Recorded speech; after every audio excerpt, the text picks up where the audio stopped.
जय जोहार, जय छत्तीसगढ़ संगवारी हो। मैं चम्मन साहू करोधिया, मंच संचालक राग अनुराग परिवार दुर्ग। आप जम्मू दिन के पैलगी करत हो, जय जोहार करत हो। संगवारी हो, हमार राग अनुराग परिवार नवा नवा गीत और नवा नवा हास्य प्रहसन के साथ आपके सामने प्रस्तुत हुआ था। और अगले बच्चर की तैयारी भी पूरा जोर शोर से चलत है। हमार राग अनुराग परिवार पूरा 4 साल पूरा कर चुके हैं। अब 5वां वर्ष में अब प्रवेश करे बर दावत है। जैसे आप मन यहाँ तक ले मया बनाए रखे हो, अब भैया बच्चर में भी आपके मया दुलार हमारे राग अनुराग परिवार ला भरपूर मिलना चाहिए। आप अपन गांव नगर शहर में हमारे राग अनुराग परिवार ला देखना सुनना चाहत हो तो नीचे दिए हुए नंबर में आप संपर्क कर सकत हो और हमारे राग अनुराग परिवार ला आप बुक कर सकत हो। हमारे छत्तीसगढ़ के अवैया 30 तिहार के राग अनुराग परिवार की ओर से गाड़ा गाड़ा बधाई, बहुत बहुत शुभकामना।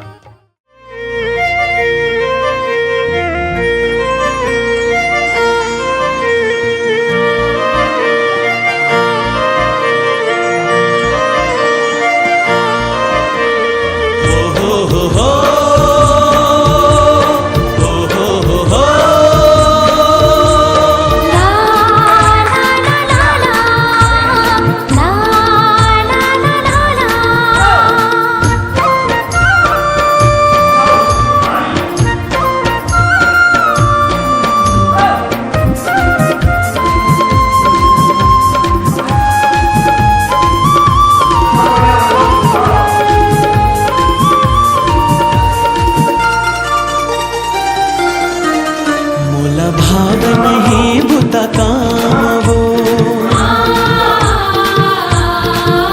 लेवत रहे तो तुरे नाम वो। मोला भाव नहीं बुता काम वो लेवत रहे तो तुरे नाम वो। तुर माया महो बदनाम हाय रे तुर सुरता ले डारे मोर जान वो।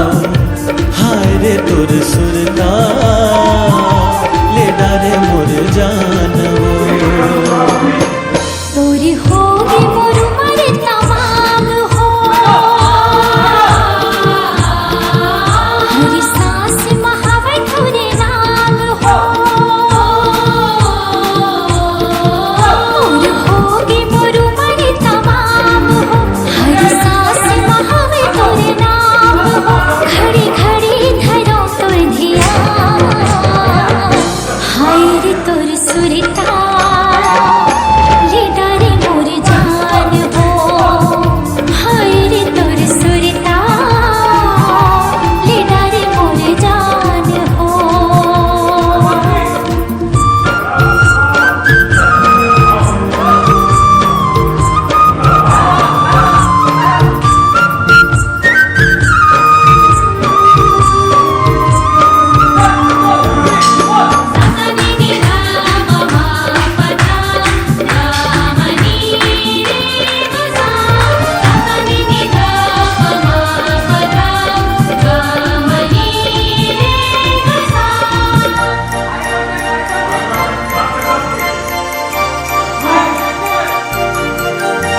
सुलगत है तुर पीरित के आगे, तिल तिल जरत बरत हो मैं।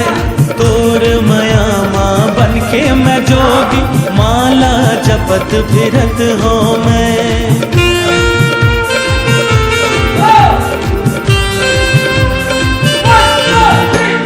सुलगत है तुर पीरित के आगे, तिल तिल जरत बरत हो मैं।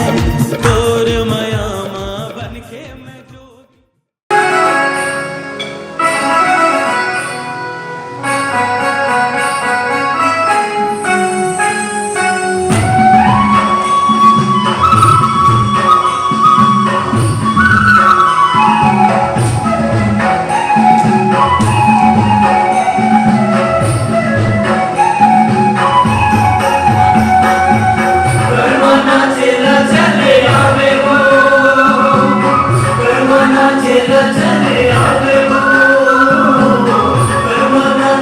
चले आवे वो